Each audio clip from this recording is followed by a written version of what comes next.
بسم اللہ الرحمن الرحیم۔ السلام علیکم۔ جنگ بدر کفر و اسلام کا مشہور ترین معرکہ ہے۔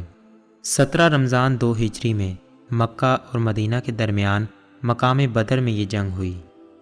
اس لڑائی میں تعداد اور اسلحے کے لحاظ سے مسلمان بہت ہی کمتر اور پست حالی میں تھے۔ مسلمانوں میں بوڑھے، جوان اور بچے اور انصار و مہاجرین کل مل کر 313 مجاہدین اسلام علم نبوی کے زیر سایہ کفار کے ایک عظیم لشکر کے سامنے تھے۔ سامان جنگ کی قلت کا یہ عالم تھا کہ پوری اسلامی فوج میں 6 زرہیں اور 8 تلواریں تھیں، اور کفار کا لشکر تقریباً 1000 نہایت ہی جنگجو اور بہادروں پر مشتمل تھا، اور ان بہادروں کے ساتھ 100 بہترین گھوڑے، 700 اونٹ اور قسم قسم کے مہلک ہتھیار تھے۔ اس جنگ میں مسلمانوں کی گھبراہٹ اور بے چینی ایک قدرتی بات تھی۔ حضور نبی کریم صلی اللہ علیہ وسلم رات پر جاگ کر اللہ عز و جل سے دعا میں مصروف تھے کہ الہی، اگر یہ چند نفوس ہلاک ہو گئے تو پھر قیامت تک روئے زمین پر تیری عبادت کرنے والے نہ رہیں گے۔ دعا مانگتے ہوئے آپ کی چادر مبارک دوش انور سے زمین پر گر پڑی اور آپ پر رقت طاری ہو گیا، یہاں تک کہ آنسو جاری ہو گئے۔ حضرت ابو بکر صدیق رضی اللہ تعالیٰ عنہ آپ کے یار غار تھے۔ آپ کو اس طرح بے قرار دیکھ کر ان کے دل کا سکون و قرار جاتا رہا۔ انہوں نے چادر مبارک کو اٹھا کر آپ کے مقدس کندھوں پر ڈال دیا اور آپ کا دست مبارک تھام کر بھرائی ہوئی آواز میں بڑے ادب کے ساتھ عرض کیا کہ حضور، اب بس کیجئے، اللہ تعالیٰ ضرور اپنا وعدہ پورا فرمائے گا۔ نبی پاک صلی اللہ علیہ وسلم صدیق جانثار رضی اللہ تعالیٰ عنہ کی گزارش مان کر آپ نے دعا ختم کر دی اور نہایت اطمینان کے ساتھ پیغمبرانہ لہجے میں یہ فرمایا، سَيُهْزَمُ الْجَمْعُ وَيُوَلُّونَ الدُّبُرَ۔ ان قریب یہ جماعت شکست کھائے گی اور یہ لوگ پیٹھ پھیر پھیر کر بھاگ جائیں گے۔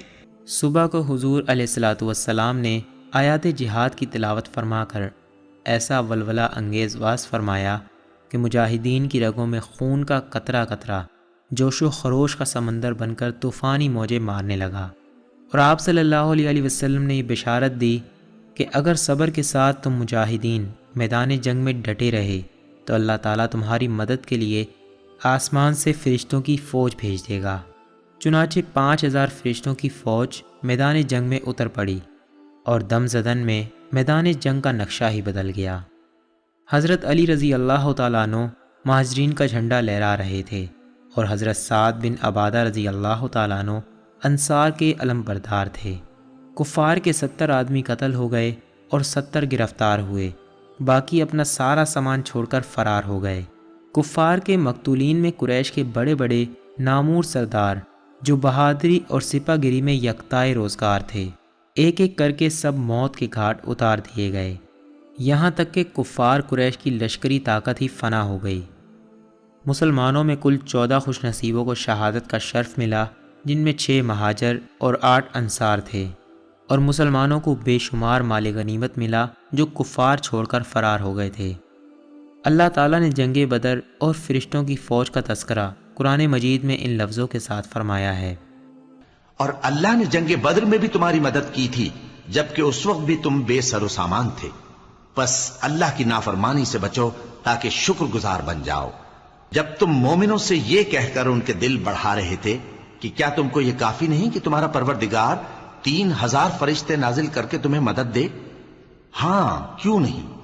اگر تم دل کو مضبوط رکھو اور نافرمانی سے بچتے رہو اور کافر تم پر جوش کے ساتھ دفتن حملہ کر دیں تو تمہارا پروردگار 5000 فرشتے جن پر نشان ہوں گے تمہاری مدد کو بھیجے گا، اور اس مدد کو تو اللہ نے تمہارے لیے ذریعہ بشارت بنایا، یعنی اس لیے کہ تمہارے دلوں کو اس سے اطمینان حاصل ہو، ورنہ مدد تو اللہ ہی کی طرف سے ہوتی ہے جو غالب ہے، حکمت والا ہے۔ جنگ بدر میں مسلمانوں کی تعداد اور سامان جنگ کی قلت کے باوجود فتح مبین نے مسلمانوں کے قدموں کا بوسہ لیا۔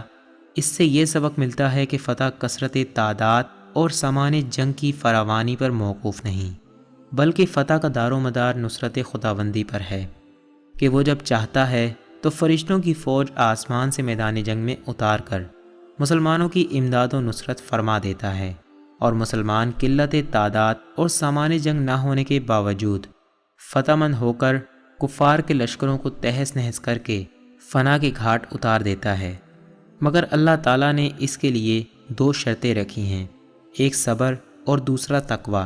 اگر مسلمان صبر اور تقوی کے دامن کو تھامے ہوئے خدا کی مدد پر بھروسہ کر کے جنگ میں اڑ جائیں تو انشاءاللہ ہمیشہ اور ہر محاذ پر فتح مبین مسلمانوں کے قدم چومے گی، اور کفار شکست کھا کر راہ فرار اختیار کریں گے یا مسلمانوں کی مار سے فنا ہو کر فنار ہو جائیں گے۔ بس ضرورت ہے کہ مسلمان صبر اور تقوی کے ہتھیاروں سے لیس ہو کر خدا کی مدد کا بھروسہ کر کے کفار کے حملوں کا مقابلہ کرنے کے لیے میدان جنگ میں استقامت کا پہاڑ بن کر کھڑے رہیں، اور ہرگز تعداد کی کمی اور سامان جنگ کی قلت و کثرت کی پرواہ نہ کریں، کیونکہ فرمان خداوندی ہے کہ مدد فرمانے والا تو بس اللہ ہی ہے۔